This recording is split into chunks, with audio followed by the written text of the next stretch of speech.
అయిపోయింది బావా, last round. చాలు ఇంకలే.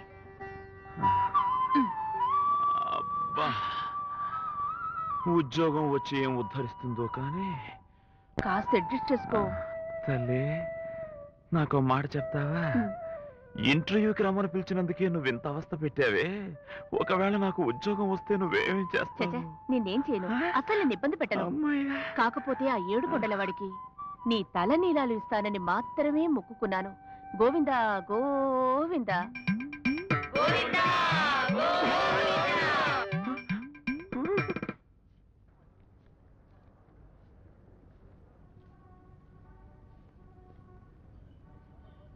చూడు బాబు, అక్కడ నిన్ను ఇంటర్వ్యూ చేసే వాళ్ళందరూ ఒకప్పుడు నీలాగా ఇంటర్వ్యూకి వెళ్ళిన వాళ్ళే కనుక వాళ్ళని చూసి నువ్వేం కంగారు పడిపోవద్దు. దర్జాగా ధాటిగా సమాధానం చెప్పు. అసలు నిన్ను ఎస్ఐ ఎందుకు అవ్వమంటున్నానో తెలుసా? హెడ్ కానిస్టేబుల్ గా నాకు పవర్స్ తక్కువ. ఎస్ఐ గారు ఆర్డర్స్కు లొంగిపోయి ఒక్కోసారి నేనే న్యాయం చేయలేని పరిస్థితుల్లో పడుతున్నాను. ఈ వయసులో నేను ఎలాగో ఎస్ఐని కాలేను. కనీసం నువ్వనైతే నాకు తృప్తిగా ఉంటుంది. ఇంటర్వ్యూ సమయంలో నన్ను గుర్తు చేసుకో, తప్పకుండా నీకు ఫస్ట్ ర్యాంక్ వస్తుంది. ఫస్ట్ ర్యాంక్ సంగతి ఏమో కానీ మావయ్య, మిమ్మల్ని తలుచుకుంటే నెంబర్ 2 రావడం మాత్రం ఖాయం. నోరుమయ్య, అసలు నువ్వు నోరు తెరిస్తేనే నెంబర్ 2. అవును, నువ్వెక్కడికి? మధుని బస్ ఎక్కిద్దామని. నేను వెళ్ళగలను బావా. అది సరే బాబు, ఇచ్చిన డబ్బు సరిపోతుందా, ఇంకేమైనా కావాలి? చాలన్నా. ఎందుకైనా మంచిది, ఇది కూడా ఉంది. ఉంచు మధు, మరీ నీకు ఎక్కువైతే నువ్వు పట్నం నుంచి వచ్చేటప్పుడు నాకు లుంగి 2 కడ్రాయిలు తీసురా. వస్తానన్నా. అలాగే బాబు, జాగ్రత్తగా వెళ్ళి. సరే.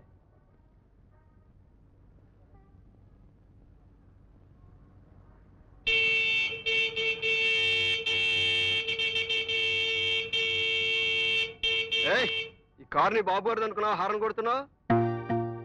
ఇక్కడ కారు పార్క్ చేయకూడదు సార్. ఆ బోర్డు పీకి అవతల పారాయి. నా కారు వెళ్ళాక తిరిగి పెట్టుకో. నాకు ఈ షాప్ లో పని ఉంది. కారు ఇక్కడ కాబట్టి నీ మొహం మీద పెట్టుకోమంటావా? అతని మీద చేయి ఎందుకు చేసుకున్నావు?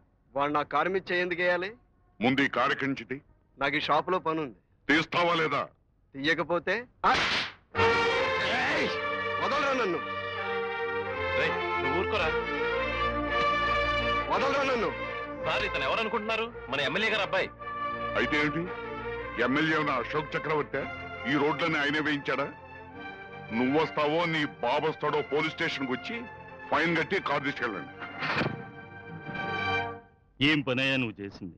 కేసులు దొరకపోతే 4 పాత గైడులను తీసుకొచ్చి లోపలయ్యొచ్చుగా. ఆ ఎమ్మెల్యే కొడుకే దొరికాడా? సార్, డ్యూటీలో ఉన్న కానిస్టేబుల్ మీద చేయి చేసుకున్నాడు. చూస్తూ ఎలా ఊరుకోను? నువ్వు నా టోపారం లేపేసేట్టున్నావే. 6 నెలల్లో నా కూతురు పెళ్లి పెట్టుకున్నానయ్యా బాబు. ఈ లోపలే నా టోపీ ఎగరగొడతావా చెప్పు? మీరే భయపెట్టాలా సార్? అబ్బా నేనేమిటయ్యా బాబు, ఒక్క పూటలో ఒక్క ఓటుతో మొత్తం రూలింగ్ పార్టీనే పునాదులతో సహా కదిలించిన పుణ్యాత్ముడయ్యా ఈ ఎమ్మెల్యే.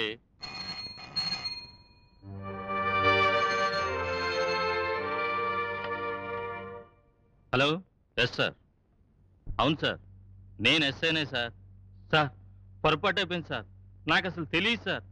ఆ హెడ్ కానిస్టేబుల్ నెంబరు 1904 అచ్యుతరామయ్యని. సార్ కనికరించండి సార్, అతను చాలా సిన్సియర్ కానిస్టేబుల్ అండి. ఏదో అనుకోకుండా జరిగింది, క్షమించండి. నిజానికి చాలా మంచివాడండి. సీఎం గారి దగ్గర 2 సార్లు మెడల్స్ కూడా తీసుకున్నాడండి. చిత్తం చిత్తం, పాత సీఎం గారి దగ్గరే అనుకోండి. అమాయకుడండి, ఈసారికి వదిలేయండి. నేను చెప్తాను సార్, నేను చెప్తాను. చాలా థ్యాంక్స్ అండి. సార్ అబ్బాయి గారితో చెప్పండి సార్, ఊళ్ళో నో పార్కింగ్ బోర్డ్స్ ఎక్కడున్నా సరే అవన్నీ పీకించి భోగిమంటల్లో వేయించేస్తాను. క్షణంలో మీ కారు మీ గుమ్మలో ఉంటుంది సార్. ఆ కారు తీసుకెళ్లి వాళ్ళకి అప్పచెప్పి ఆ కుర్రోడు కాళ్ళ మీద పడు. సార్, నేను కాదు కదా, నా చెప్పులు కూడా కదా. 25 సంవత్సరాలుగా ఈ యూనిఫారంలో గడిపాను.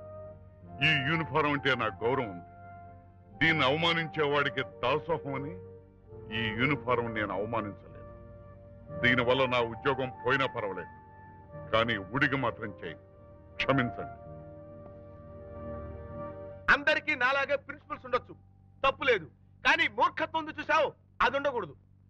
ఆ ఎమ్మెల్యే గారిపై కాళ్ళ మీద పడి తప్పు అయిపోయింది మహాప్రభు అంటే మీ నాన్న మణులు మాడికాయలు ఏమైనా కొట్టుకుపోతాయా? చెయ్యని తప్పుకి ఎదుటి వాళ్ళ కాళ్ళ మీద పడేంత పిరికివాడు కాదు మా నాన్న. న్యాయం కోసం అవసరం అయితే దేవుణ్ణి కూడా ఎదిరిస్తారు. థ్యాంక్స్. అయితే అనుభవించండి. అనుభవించడానికి ఏముందిలేయ్యా, దేవుడి పెళ్లికి అందరూ పెద్దలేనని మా ఆయనకు ఉద్యోగం పోతే ఎలా బతకాలో మాకు తెలుసు. అత్తయ్య గారికి కోపం వచ్చినట్టుంది.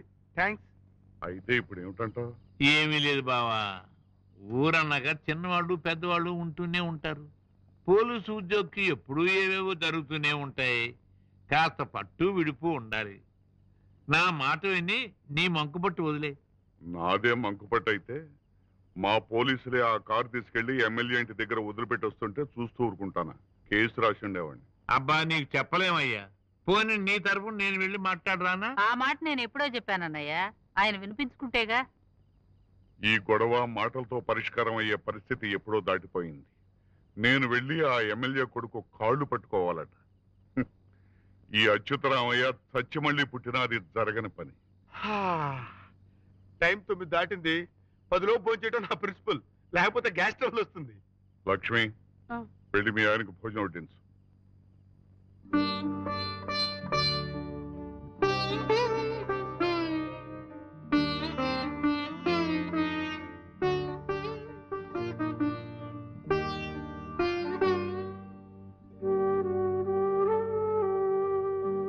ఏమిటలా డల్గా ఉన్నావు? మీది చిన్న వయసురా, ఇలాంటివి మీరేం పట్టించుకోకూడదు. మీ మొహాలు అలా దిగాలుగా ఉంటే నేను తట్టుకోలేను. వెళ్ళి చదువుకో. పూర్ణ, వీళ్ళు లోపల తీసుకెళ్ళి వెళ్ళి. నానా, ఏమిటిదంతా? నాకు రామాపురం ట్రాన్స్ఫర్ అయిందిరా. ఇంత సడన్ గానా?